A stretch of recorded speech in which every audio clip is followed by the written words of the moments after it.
So housing, uh, there's a drop in median income, which is down to like 40,000. Again, this is just overall numbers. Rural homes are usually substandard. You know, when you go to a rural area, you can kind of tell the state of housing and everything. You know, you may have a town that has a nicer side of town than the other, and some of us who live in rural areas, we know what that means. They live on that side of town. If you go to the other side of town, don't go there. You know, and they're pretty substandard.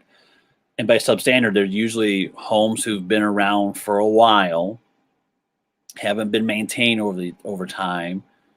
If they have, they've been rehabbed to be looking like something, and they don't get the TLC that they need, and so they kind of look run down.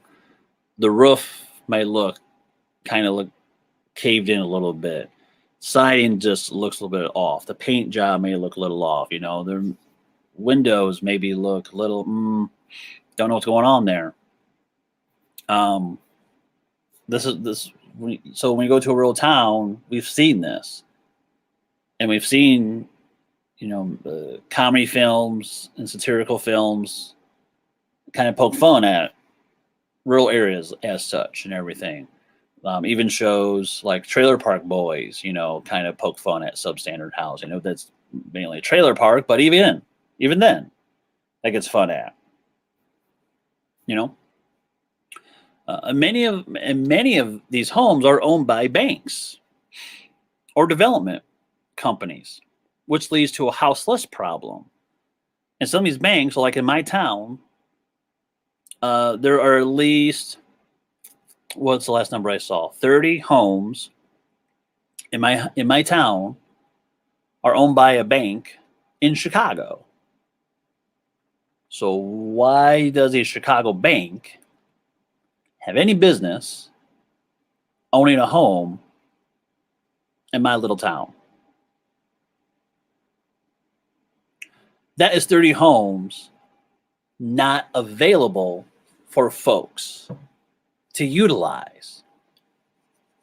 And what happens most of the time when a bank or development company buys up these homes, what they'll do is they'll just sit on. And I've seen this with homes in certain businesses, that they'll sit there and then that number and that property value will just depreciate. And then they'll either knock it down, build something up.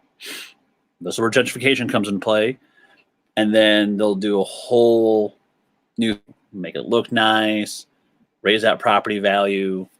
So that's the kind of game that they're playing here. And there's a lot of private-public partnerships that go along with this as well. And with housing options, they're like an hour or more away. If I had, for those, so my work with queer and trans youth, those who are 12 up to 21, even young adults. The youth who need housing, we have only 2 shelters in my town. One's private and one's run by a nonprofit.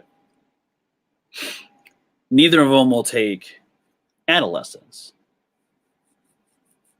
And I know one of them will not take anyone who's queer or trans. So what does that mean? They have to go elsewhere. DeKalb, half hour away. Aurora, closer to 45 minutes away. Peoria, hour south of me. Rockford, hour north of me. The Quad Cities area, another 45 minutes to the west of me. They have to go to far places. So they're isolated here. So think about that for a moment. If you don't have a means of transportation, which we don't have a bus, we don't have trains in my town, you're screwed. So think about living in a rural area and not having those kind of resources like you do in metro areas and suburban areas. You know, So when we think about these, what does housing look, or what? Well, yeah, what does housing look like? But what does transportation look like? What does having access to um,